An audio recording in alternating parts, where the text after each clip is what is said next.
राजा महाराजा अपनी personal branding कैसे करते थे और कैसे एंशियंट पर्सनल ब्रांडिंग जो है वो होती थी और उसकी शुरुआत हुई। सो हाय गाइस, मैं हूं कृष्णा और आप देख रहे हैं कृष्णा डिजिटल मार्केटिंग एकेडमी।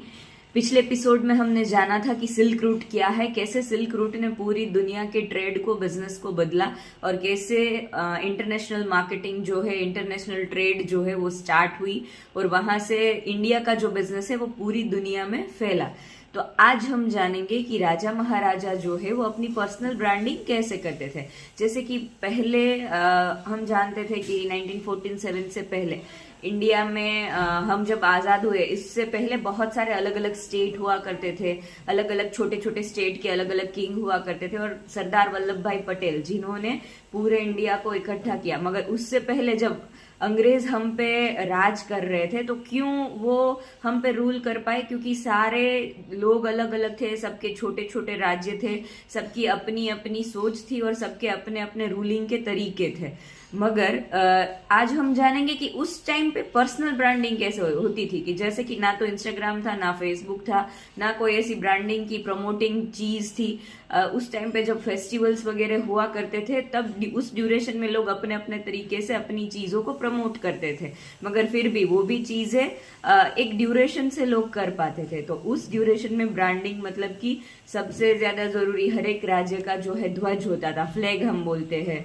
फिर राज मुद्राएं थी, तो राज मुद्रा आज जैसे हमारे बिजनेस में लोगो हम बनाते हैं, तो उस ड्यूरेशन में राजा महाराजा के अपने खुद के स्टेट के राज मुद्राएं हुआ करती थी। फिर अलग अलग तरीके के वो लेख वगैरह जो है, ताम्रपत्र, उनके राज्यसभा के कलर थीम, ये सारी चीजें जो है वो अपने तरीके से बनवाते थे।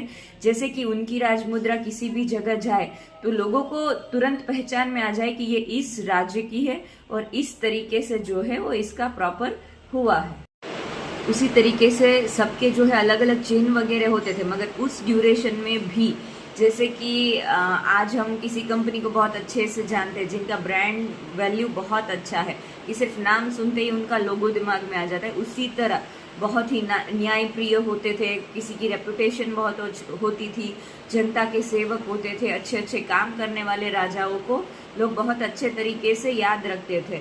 तो यही जो है वो रियल ब्रांड की वैल्यू होती थी। और आज भी बिजनेस में सिर्फ पैसे या अच्छा प्रोडक्ट ये चीज़ें मायने नहीं रखती। सबसे अच्छे लेवल पे अगर कोई चीज़ मायने रखती है तो वो आपका ब्रांड रेपुटेशन है, आपकी खुद की ब्रांड पोजीशनिंग है एज अ पर्सन।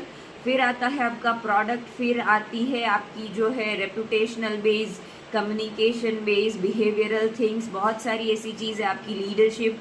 तो ये सारी क्वालिटी जो है मिलके, कंसिस्टेंसी मिलके, आपका ट्रस्ट वैल्यू मिलके एक पर्सन की ब्रांड वैल्यू जो है बिल्ड करता है। और एक पर्सन की ब्रांड वैल्यू, जैसे राजा की ब्रांड वैल्यू बिल्ड होती है तो उसके स्टेट की ब्रांड वैल्यू ऑटोमेटिक जो है वो बिल्ड होती है। उसी तरीके से एक बिजनेस ऑनर की जो है ब्रांड वैल्यू एस्टेब्लिश होती है तो उसकी कंपनी की brand value as it is जो है वो रेज होती है। जैसे हम समझ सकते हैं कि रतन टाटा जी है, कि वो अपने आप में एक ब्रांड है, तो उनकी सारी कंपनियां हैं जो किसी को बोलना नहीं पड़ता कि ये इसका ये है, इसका वो है, फलाना ढिमकाना, कोई भी चीज़ आपको एक्सप्लेनेशन नहीं देनी पड़ती। टाटा मतलब ट्रस्ट। तो ये चीज़ें जो है वो बहुत मायने रखती है और पुराने समय से ये चीज़ें चली आ रही है। पर्सनल ब्रांडिंग जो है बिजनेस के लिए बहुत ही इंपॉर्टेंट थिंग्स है। तो आपको अपने बिजनेस में ये चीज़ें समझनी चाहिए और उसको एस्टेब्लिश करना चाहिए। और उसके लिए अगर पर्टिकुलर कोई टिप्स चाहिए तो आप मुझे कमेंट में बता सकते हैं आप कौन सी इंडस्ट्री से है और आपकी मैं क्या मदद कर सकती हूँ। तो हम मिलके इसका ज़रूर से सॉल्यूशन कर सकते हैं और बहुत अच्छी चीज़ें लेवल अप एस्टेब्लिश कर सकते हैं। तो कमेंट ज़रूर कीजिएगा।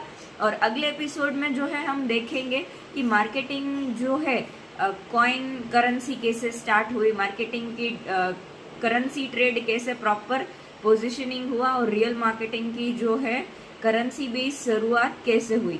Thank you so much.